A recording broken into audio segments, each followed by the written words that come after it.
Office safety and hazard awareness. Although offices are generally considered safe compared with other work environments, there are still many hazards of which you need to be aware. Some examples include slips, trips, and falls, electrical shocks and fires, cuts from office tools such as paper cutters and box knives, as well as bruises from pinch points. Also, potentially hazardous chemicals.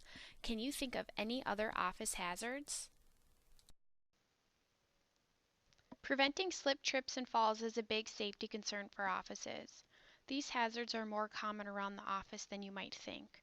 For example, if someone spills coffee on an uncarpeted floor and doesn't clean it up right away, someone else could come along and slip on it, fall, and get hurt. Similarly, floors that are wet from mopping or wet shoes can create a slip hazard too. These examples might sound trivial, but the injuries can be large. Torn carpet or other damaged flooring can create a trip hazard as well, so be sure to report any problems with flooring immediately. Cords and walkways are also trip hazards, so please avoid laying cords where people walk. Also, don't store items in walkways or on the floor around your desk either. You or a coworker might and will likely trip over them. Open drawers can create trip hazards too. Be sure to close drawers as soon as you are done using them. And watch out for fall hazards as well. For example, standing on a chair, especially if a swivel chair, to reach objects on high shelves is asking for trouble. So please use a step stool or ladder instead. Even though offices don't have a lot of high voltage equipment, electricity is still a hazard you need to be aware of. Make sure not to overload outlets and circuits.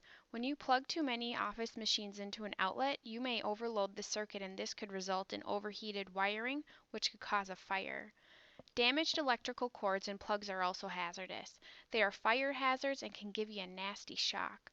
Damaged cords and plugs should be reported and replaced right away. You should also visually inspect electrical equipment before plugging it in. Any piece of equipment that shocks, smells, sparks, or smoke should be turned off immediately and reported. Also, be sure to leave any electrical repairs to a qualified electrician. Don't try to fix the electrical equipment yourself. Just report it and leave the repairs to an expert. So, what should you do if you see someone experiencing an electrical shock? First off, do not touch them or anything they are touching. If you can, safely throw something that may knock them off of the electrical source. And call 911. If possible, safely turn off the power to the source of the shock. Two other often forgotten office hazards are cuts and bruises. For example, maybe you occasionally use a box knife to open packages or boxes. If you do, always cut away from yourself, never towards your body. And be sure to close the blade as soon as you're done using the knife. Scissors with sharp points can also cut or puncture skin. Store them in the closed position with the pointed end facing away from you. Watch out for other items with sharp points like letter openers, which can cause a puncture wound as well. Improper use of paper cutters can result in cut off fingertips. Keep hands away from the blade when cutting, and when you're finished, put the blade in the down position and latch it. And also, watch out for pinch points. For example, you could get a bruise if your hand gets pinched under a heavy box as you put it down. Or you could get a finger pinched if it's caught as you close your desk drawer. Ouch! We all use chemicals almost every day, both at home and work. Some examples include filling the car with gasoline, cleaning the house with liquid cleansers. If you think about it, chemicals are everywhere. Don't fret, not all chemicals are hazardous, and many chemicals are hazardous only if we are exposed to them in large quantities or over long periods of time. But there are also chemicals that can cause injury or illness if you don't know how to handle them properly and safely. Think about the chemicals you use. Have you ever felt sick after using a chemical? If so, you may have been overexposed to a potentially hazardous chemical. It's important for PHS employees to realize that they are potentially exposed to chemicals through adhesives, organic solvents, cleaners, oxygen and compressed air, and pharmaceuticals. Healthcare environments contain a variety of hazardous chemicals, and depending on where you work, you might encounter hazardous chemicals that are used to clean and disinfect, to sterilize medical equipment, and to treat certain diseases, such as the chemicals used to treat cancer patients. Hazardous chemicals are also contained in waste materials.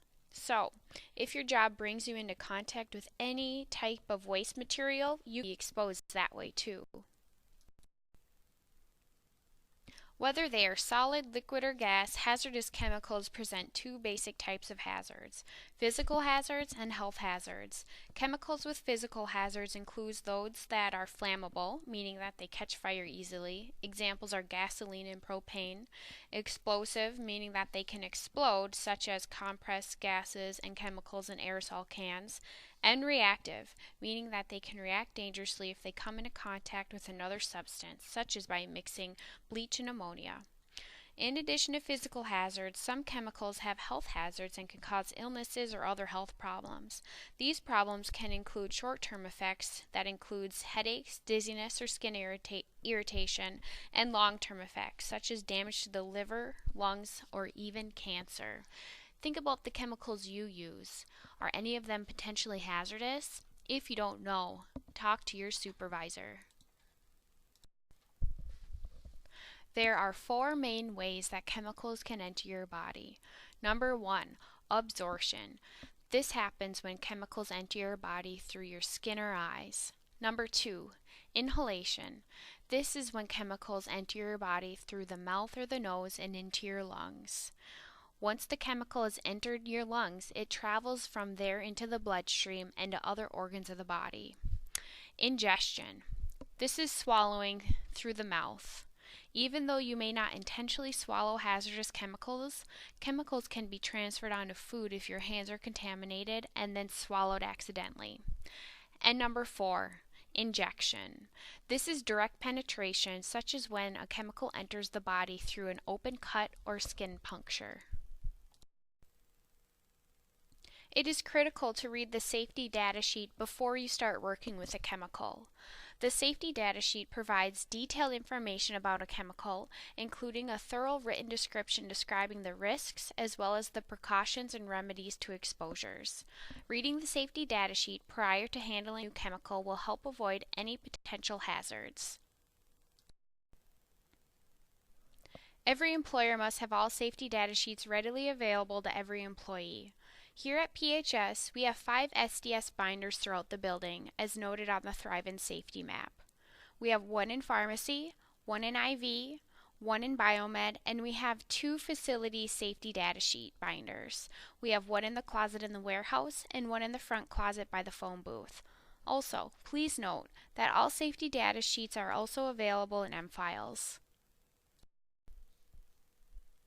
The 16 sections of the safety data sheet are listed here. Please remember that the SDS should always be read before working with a chemical.